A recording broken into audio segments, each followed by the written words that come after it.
কোনো আধুনিক উপকরণ নয়, কেবল কাদা, খড় আর জলের সাহায্যে বানানো একটি প্রাসাদ, যেটি দাঁড়িয়ে আছে 2 শতাব্দীরও বেশি সময় ধরে, মরুভূমির রুক্ষ প্রকৃতি আর সময়ের সঙ্গে লড়াই করে। শুনে অবিশ্বাস্য মনে হলেও ইয়েমেনের হাদ্রামাউত প্রদেশে অবস্থিত বুশান প্যালেস তেমনই এক স্থাপত্যের নাম। 1798 সালে নির্মিত এই প্রাসাদটি ছিল একজন প্রভাবশালী স্থানীয় নেতার আবাসস্থল। ধারণা করা হয় এটি কেবল একটি বসত বাড়ি নয়, বরং তার ক্ষমতা ও মর্যাদার প্রতীক হিসেবেও ব্যবহৃত হতো। প্রাসাদটির মূল কাঠামো তৈরি হয়েছে কাদা, খড়, জল মিশিয়ে তৈরি কাঁচা ইট দিয়ে। এটি ইয়েমেনের ঐতিহ্যবাহী নির্মাণ শৈলীর একটি অসাধারণ উদাহরণ। এই ইটগুলো সূর্যের তাপে শুকিয়ে মজবুত করে তোলা হতো।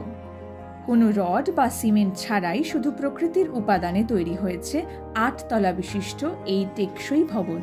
প্রায় 800 বর্গমিটার জায়গা জুড়ে নির্মিত এই প্রাসাদটির উচ্চতা 8 তলা। শত শত বছর আগে শুধুমাত্র মাটি দিয়ে এত উঁচু কাঠামো তৈরি করা এক কথায় অসাধারণ দক্ষতার প্রদর্শন।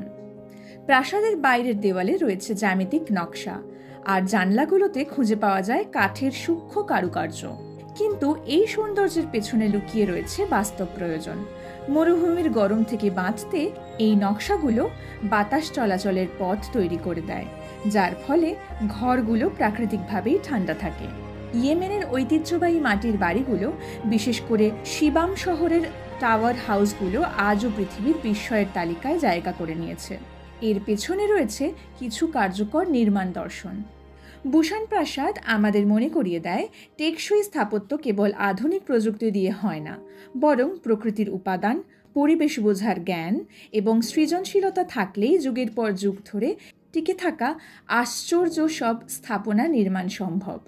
যেখানে আমরা আজ পরিবেশ বান্ধব নির্মাণের কথা বলছি, সেখানে 2 শতাব্দী আগে ইয়েমেনের মানুষ সেই চর্চা বাস্তবে করে দেখিয়েছে।